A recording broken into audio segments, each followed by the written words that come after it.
Hello, my name is Asher and I will be performing two different monologues from V for Vendetta, and I will be playing V.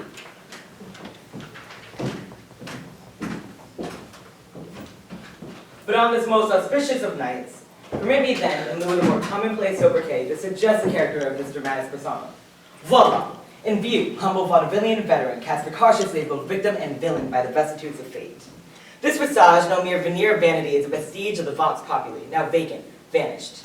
However, this valorous visitation of a bygone vexation stands vivified, and has vowed to vanquish these venal and violent vermin, regarding vice and vouchsafing the violently vicious and voracious violation of volition.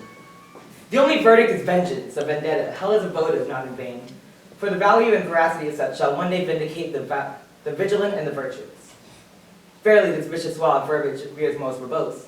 So let me simply add that it's my very good honor to meet you, and you may call me V. Good evening, London. Allow me first to apologize for this interruption.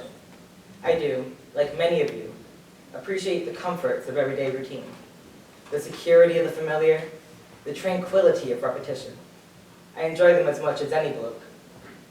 But in the spirit of commemoration, thereby those important events usually associated with someone's death or the end of some awful bloody struggle, the celebration of a nice holiday, I thought we could mark this November the 5th, a day that is sadly no longer remembered, by taking some time out of our daily lives to sit down and have a little chat.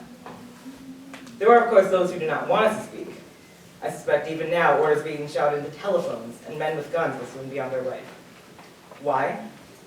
Because while the truncheon may be used in lieu of conversation, words will always retain their power. Words offer the mean to meaning, and for those who will listen, the enunciation of truth. And the truth is, there's something terribly wrong with this country, isn't there? Cruelty and injustice, intolerance and oppression. Where you once had the freedom to speak, to think as you saw fit, you now have censors and systems of surveillance coercing your conformity and soliciting your submission. How did this happen? Who is to blame?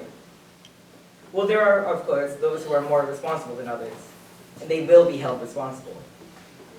But again, truth be told, if you're looking for the guilty, you need only look into a mirror.